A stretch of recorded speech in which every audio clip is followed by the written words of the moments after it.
안녕하세요. 계획대로라면 남자친구와 올가을 결혼했을 30대 여성입니다.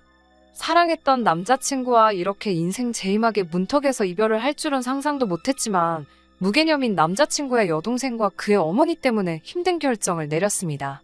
사실 남자친구가 제대로 된 역할만 해줬더라도 파혼까지 결심하진 않았을지도 모릅니다. 그러니 정확히 말하면 멍청한 남자친구 때문이라고 표현해야겠군요. 저와 남자친구는 지인의 소개로 만났습니다. 저희는 궁합도 안 본다는 4살 차이고요. 남자친구는 시청 공무원이고 저는 중견기업에 다니는 회사원입니다. 결혼을 처음부터 염두에 두고 만난 사이는 아니고요. 남자친구에게 저는 처음 만난 순간부터 호감을 느꼈습니다. 대화를 나눌수록 똑똑하고 영리한 사람이라는 게 느껴져서 마음에 들더라고요. 게다가 저는 좋은 게 좋은 거다라는 성격이라 싫은 소리를 잘 못하는데 남자친구는 좋은 건 좋다, 싫은 건 싫다라고 본인의 의사표현을 확실히 했거든요. 그런 모습도 참 매력적이었어요.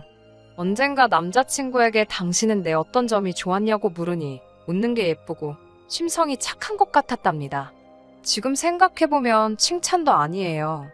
제가 얼마나 바보같이 헤헤거리고 있었나 싶어서 곱씹어볼수록 기분만 나빠지네요. 아무튼 그렇게 저희는 금방 연인 사이로 발전했습니다. 사귀는 동안 큰 갈등은 없었어요. 일주일에 2번 정도 만나 다른 연인들처럼 영화 보고 밥 먹고 차 마시러 가는 평범한 연애를 했어요. 부모님과 함께 살고 있던 저와 달리 지방에서 올라와 혼자 자취를 하고 있던 남자친구는 저를 몇 차례 자기 자취방에 데려가고 싶어 했지만 제가 보수적인 성격이라 허락한 적은 없습니다. 그렇다 보니 둘이 같이 어디 여행을 가본 적도 없어서 몇 번 남자친구가 서운함을 표시하긴 했어요. 그렇게 1년 정도 사귀었을 무렵 남자친구가 결혼하자고 하더군요. 아무래도 남자친구는 나이가 있었으니까 저보다 결혼에 대해서 좀 더 조급했던 것 같아요. 저도 남자친구를 많이 사랑하고 있었기 때문에 그의 청혼이 싫지 않았고요. 결혼 이야기가 본격적으로 오가면서 남자친구가 자기 가족들에 대해서 이야기를 해주더라고요. 제 경우 저나 저희 부모님이나 성격이나 성향이 다 비슷비슷합니다만 듣자 하니 남자친구의 가족들은 아니더라고요.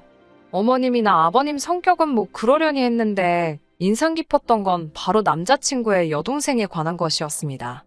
남자친구보다 10살 어리다는 여동생은 막둥이이자 외가와 친가 모두 통틀어서 유일한 딸이다 보니 어려서부터 온 가족들에게 공주처럼 자랐다고 하더군요. 금지옥엽으로 자랐지만 부침성이 좋고 뒤끝이 없으며 화통한 성격이라고도 했습니다. 이야기를 하는 남자친구의 말투에서 그런 여동생을 남편이 얼마나 귀엽게 여기고 있는지 알 수 있었어요. 솔직히 좋게만은 들리지 않았고요. 하지만 오빠가 동생을 예뻐한다는데 그걸 제가 이러쿵저러쿵 말할 것은 못 되었고 제가 남자친구와 실제로 결혼을 하게 되더라도 앞으로 마주치면 얼마나 마주치겠나 싶어서 별말은 하지 않았습니다. 그때만 해도 저에게 큰 피해를 주거나 한 것도 아니었고요.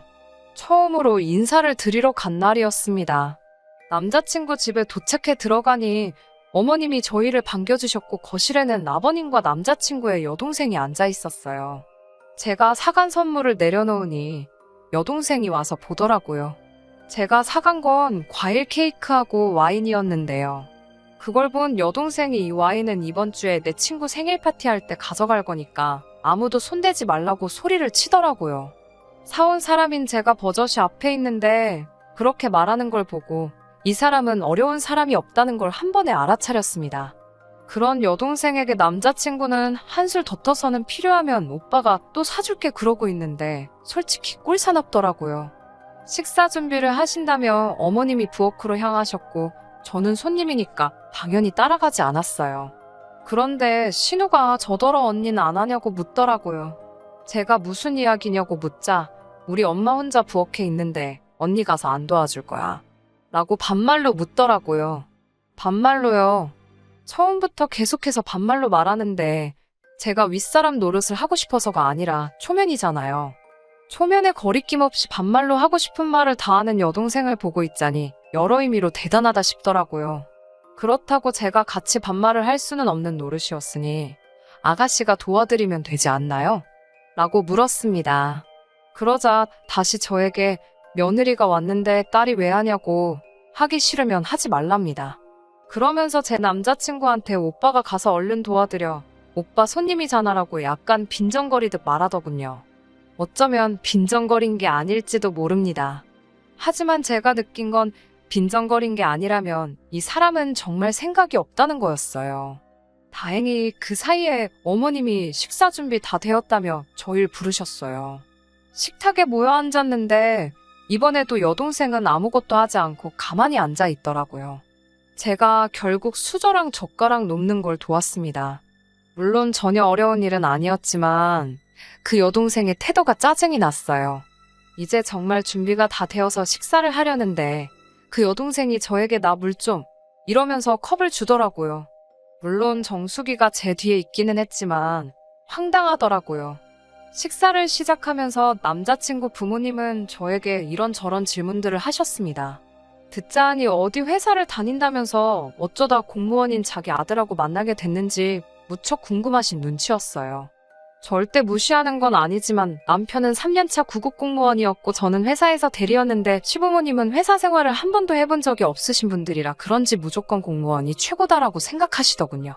제가 돈은 훨씬 더 많이 벌고 있었는데 말이지요. 아들이 공무원이라 며느리는 최소한 사자는 볼 줄 알았다는 시어머니를 보고 있자니 정말 뭘 모르시는구나 싶어서 기분이 나쁘긴커녕 되려 웃음이 다 나왔습니다. 어찌됐건 남편 될 사람의 가족들을 처음 만난 자리이니 밥이 술술 넘어가진 않았습니다. 자리도 불편했고 긴장한 탓도 있었겠지요. 그런 와중에 남자친구의 여동생이 밥이 입맛에 안 맞는다며 먼저 자리에서 일어나려고 하더라고요. 보통 손님이 와 있으면 그래도 끝까지 자리를 지키는 게 매너 아닌가요? 그리고 열심히 준비하신 어머님의 정성도 생각을 해야 하잖아요. 그런데 그 여동생은 어머님께 음식을 뭐 이렇게 만들었냐며 다들 이게 먹을만 하냐고 묻는데 짜증을 내더니 토할 것 같다면서 자리에서 일어났습니다. 어머님은 어쩔 줄 몰라 하시면서 몇 번이고 간을 다시 보셨고요. 저한테는 괜찮고 맛있는 음식이었는데 딸의 말 한마디에 안절부절 못하시는 어머님을 보고 있자니 어머님이 안쓰러울 지경이었네요. 식사를 마치고 온 가족이 다시 거실로 모였습니다. 어머님께서 주방에서 복숭아를 몇 개 가지고 오시더니 제 앞에 쓱 밀어놓으시더라고요. 본능적으로 나더러 깎으라는 거구나 싶었지만 저는 복숭아 알레르기가 있거든요. 어머님께 알레르기가 있어서 전 못 먹는다고 말씀드렸고 이미 그 사실을 알고 있던 남자친구가 아무렇지 않게 가져다가 자기가 깎기 시작했어요. 어머님을 슬쩍 쳐다보니 아니나 다를까 표정이 영 좋지 않으시더라고요. 보고도 그냥 모른 채 했어요. 그런데 복숭아를 깎아 놓기가 무섭게 전부 남자친구 여동생 입으로 들어가더라고요. 어머님이나 아버님께 먼저 드셔보라는 말 한마디를 안 하더군요. 하나 깎아 놓으면 낼름 가져다 먹고 그러는 모습이 어찌나 야가 보였는지 몰라요. 그렇게 어색한 첫 만남을 뒤로하고 집으로 돌아왔습니다.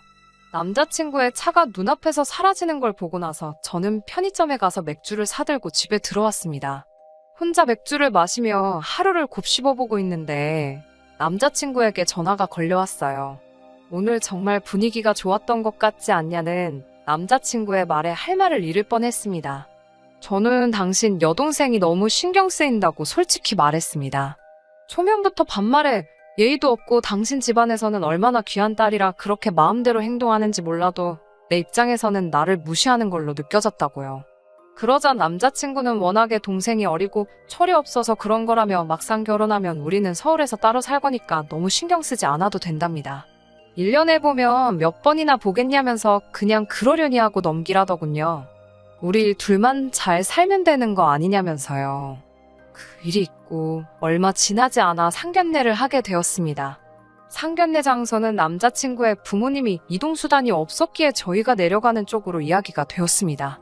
사실 저희 부모님이나 저나 남자친구 총 상견례 참석 인원 6명 중 4명이 서울에 사는데 서울에서 2시간이나 떨어진 곳까지 4사람이 이동해야 한다는 게 논리적으로 맞다고 생각했지만 저희 부모님께서 괜찮다고 이참에 외곽으로 맛있는 밥 한 끼 먹으러 간다고 생각하자 하셨습니다. 상견례는 아무래도 양가 어른들이 혼사에 대해서 이야기하는 자리라고 생각했기 때문에 남자친구의 여동생은 부르지 않기로 했었어요.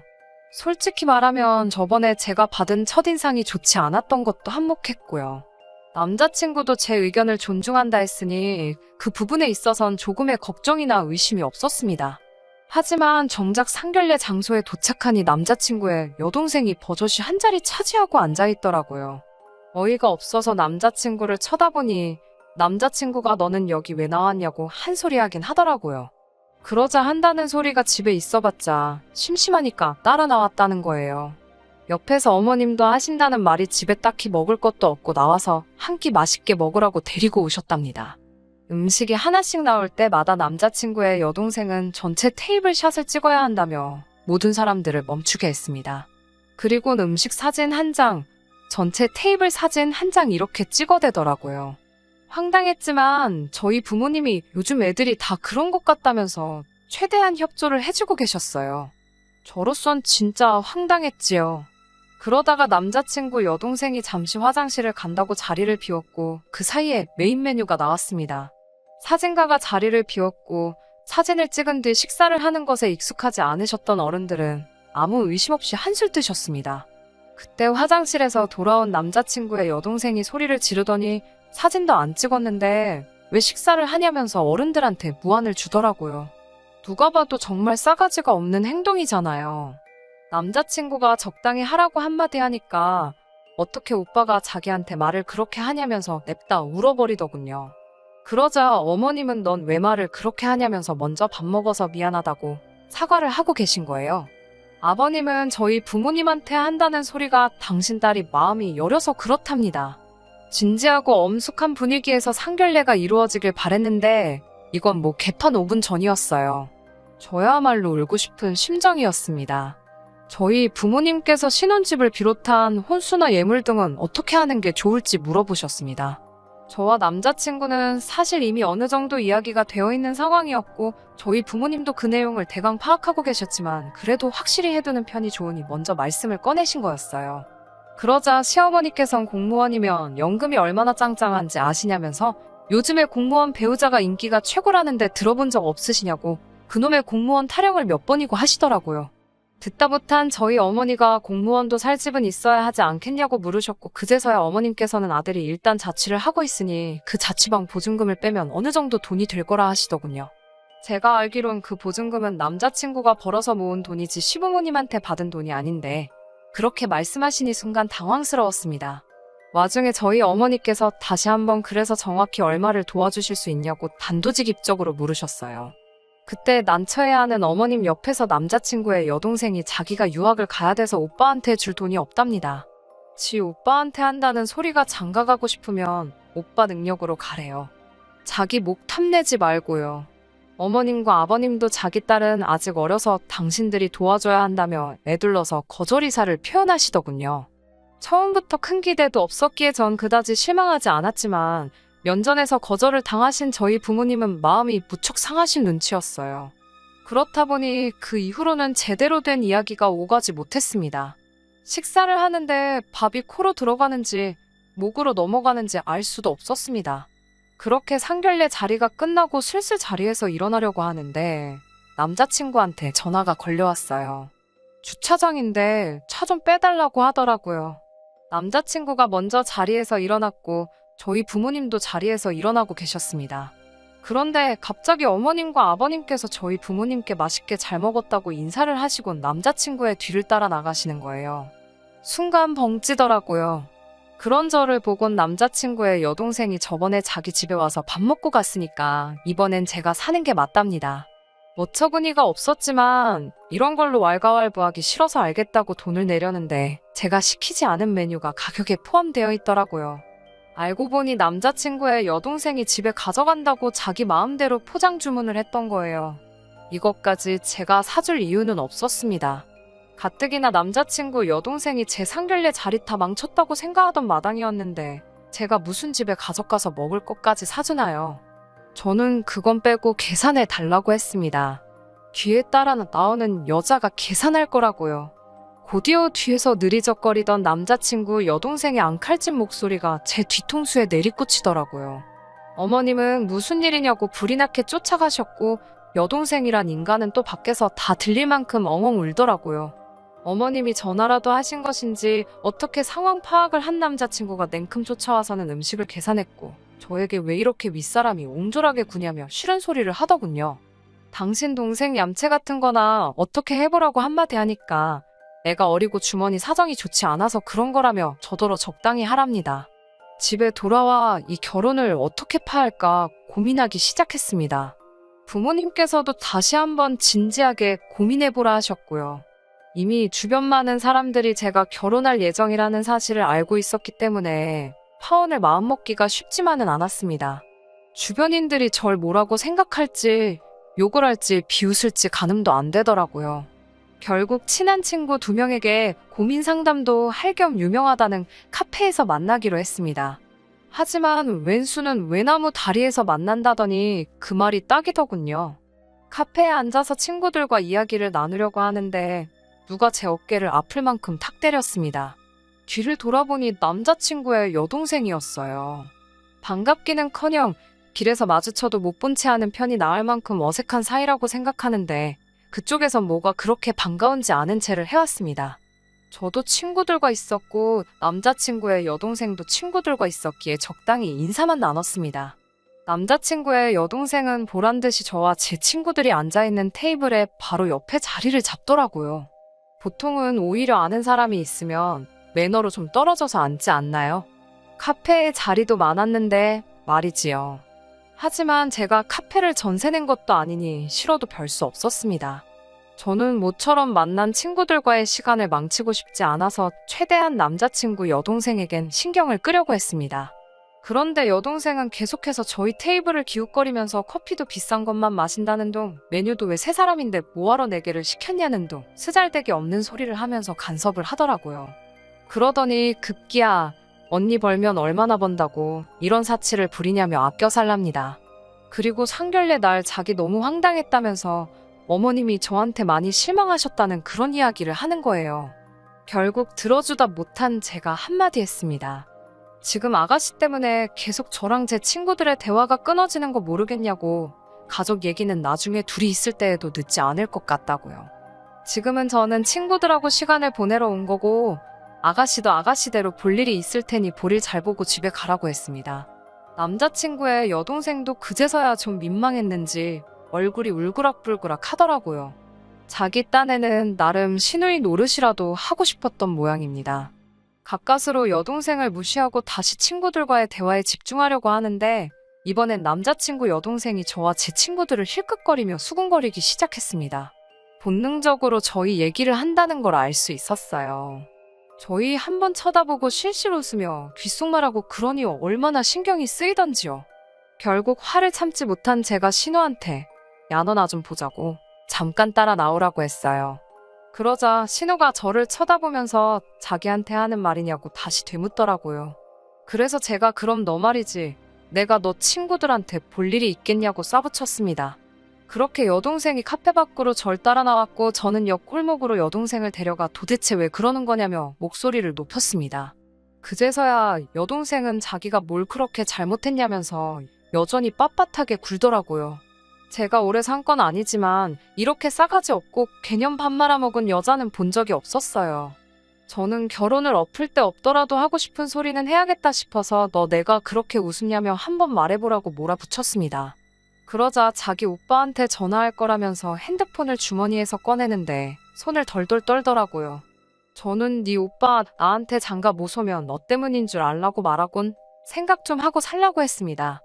니네 집에서나 귀한 딸이지 밖에선 너 같은 거 널리고 널렸다고.